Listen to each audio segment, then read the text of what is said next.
ছুটির দিন দোলার খুব ইচ্ছে ছিল বেলা করে ঘুম থেকে উঠবে, কিন্তু প্রতিদিন সকাল সকাল ঘুম থেকে ওঠা অভ্যাস দোলার। ঠিক সেই সময় ঘুম ভেঙে গেল। দোলা ভাবল পানি খেয়ে আবার একটু ঘুমাবে। পানি খাওয়ার উদ্দেশ্যে ডাইনিং রুমের দিকে সে চলে যায়। দোলা যখন পানি খেতে আসে তখন ডাইনিং এর দিকে চোখ পড়তেই দোলার হাত পা জমে বরফ। এ কি দেখছে সে? নিজের চোখকে বিশ্বাস করতে পারছে না দোলা। কাজের মেয়েটা রান্নাঘরের কাজে, আর দোলার স্বামী ফয়সাল পেছন থেকে ওকে জড়িয়ে ধরে ঘাড়ে মুখ ঘষছে। রাগে দুঃখে অপমানে দোলার সমস্ত শরীর জ্বলে যাচ্ছে। ইচ্ছে করছে রান্নাঘরে যেয়ে দুজনের গালে কষে চড় মারে, কিন্তু মন বলল মাথা ঠান্ডা করো দোলা, রেগে যেয়ে কোনো রকম সিন ক্রিয়েট করিস না। দোলা চুপচাপ তার রুমের দিকে চলে যায়, আর এদিকে ফয়সাল এবং কমলার রোমান্স চলতেই থাকে। তারপর এদিকে দোলা রুমের ভেতর পায়চারি করতে লাগলো।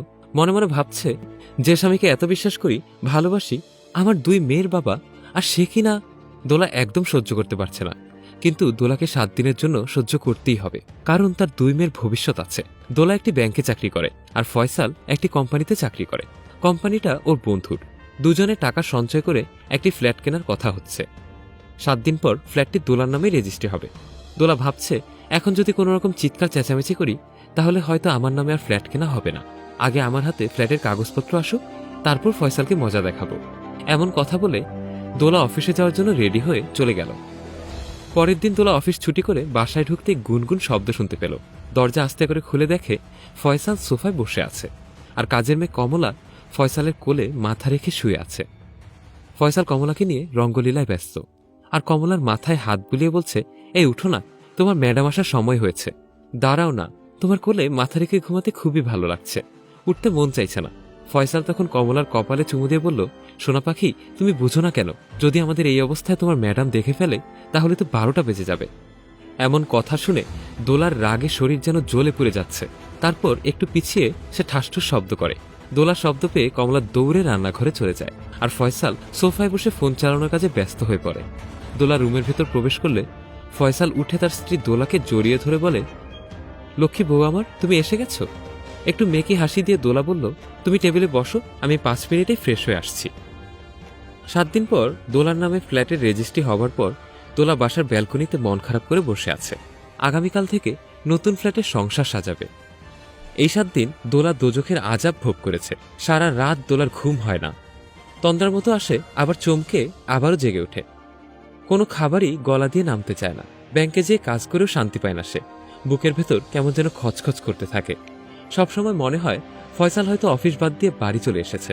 দোলা যে ফয়সালের কুকর্মের কথা জেনে গেছে, এটা যেন ফয়সাল কোনোভাবেই বুঝতে না পারে, তার জন্য দোলা খুব সচেষ্ট থেকেছে। কিছুক্ষণ পর ফয়সাল এসে বলল, দোলা, আমাদের নতুন ফ্ল্যাটে 3টা রুম, একটাতে তুমি আর আমি, একটাতে আমাদের 2 মেয়ে, আরেকটাতে আমাদের 2 মেয়ে ভার্সিটি যখন বন্ধ থাকে তখন আসবে। আরেকটা রুম খালি না থেকে কমলা সেখানে থাক। কোনো মেহমান আসলে ও তখন রান্নাঘরে অথবা মেয়েদের ঘরে থাকবে। মনে মনে দোলা ভাবল, একটা ঘরে কমলা থাকলে তোমারই তো সুবিধা। কিন্তু মুখে বলল, ঠিক আছে, তুমি যা বলো তাই হবে। এখন চলো, নতুন ফ্ল্যাটে যেতে হবে। ও হ্যাঁ হ্যাঁ, চলো যাই। তারপর দুজনেই চলে যায়। যাই হোক, নতুন ফ্ল্যাটে আসার পর গভীর রাতে দোলার তন্দ্রা ছুটে গেল। বিছানায় হাত দিয়ে দেখে ফয়সাল নেই। বুকের ভেতর ছ্যাত করে উঠল।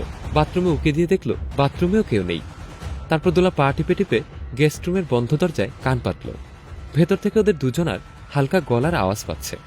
এমন সময় ঘরে এসে চাবি নিয়ে গেস্ট রুমের দরজায় তালা লাগিয়ে দিল সে, এবং নিজের রুমে এসে ঠান্ডা মাথায় পরবর্তী কাজের প্ল্যান নিয়ে ভাবতে লাগলো। আর এদিকে ফয়সাল গেস্ট রুম থেকে বের হতে যেয়ে দেখে কিভাবে যেন দরজা লক হয়ে গেছে। নব ধরে মোচড়াচ্ছে, কিন্তু কিছুতেই দরজা খুলছে না। ফয়সালের মাথায় তখন আকাশ ভেঙে পড়ল। এখন উপায় কিভাবে দোলাকে ম্যানেজ করবে?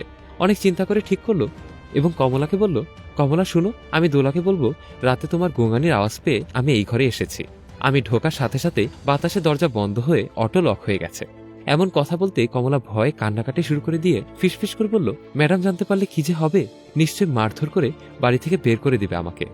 সকাল হতেই এলাকার মসজিদের সেক্রেটারি সাহেবের বাসায় তার সাথে দেখা করে দোলা বলল, আপনি 2-1জনকে সাথে নিয়ে আমাদের ফ্ল্যাটে আসেন, খুবই জরুরি। আমি ফয়সালের বন্ধুকেও ফোন করে বলেছি আসার জন্য।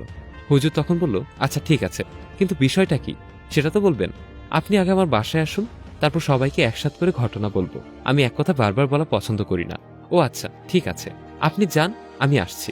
দোলা তখন তার বাসায় চলে যায়। এদিকে কতবার যে ফয়সাল দরজায় ধাক্কা দিয়েছে, বারবার দোলার নাম ধরে ডাকছে, আর বলছে দরজা কেন যেভাবে লক হয়ে গেল, দোলা দরজা খুলে দাও প্লিজ। এদিকে দোলা বাসায় ঢোকার সময় কথাগুলো শুনতে পেয়ে একটাও কথা বলেনি, শুধু মিচমিচ করে হেসেছে আর মনে মনে বলছে একটু অপেক্ষা করো চান্দু, তোমার প্রেমলীলার স্বাদ আমি মেটাবো।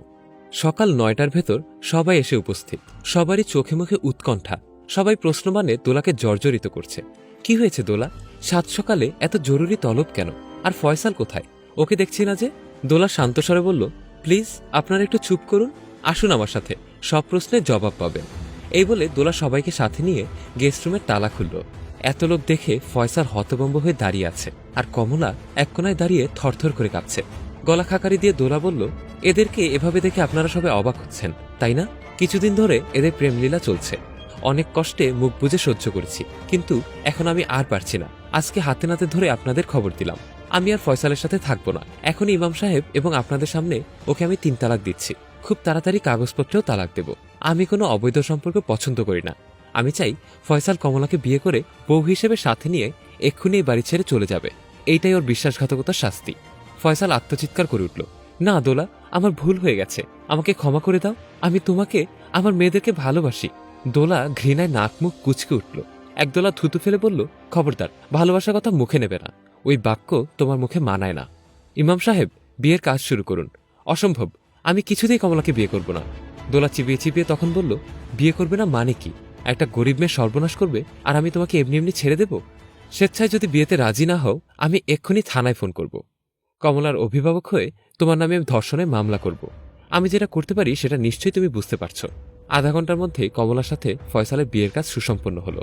দোলা শান্তভাবে বলল, অবাক হওয়ার কিছু নেই, দুষ্ট গরুর থেকে শূন্য গোয়াল অনেক ভালো।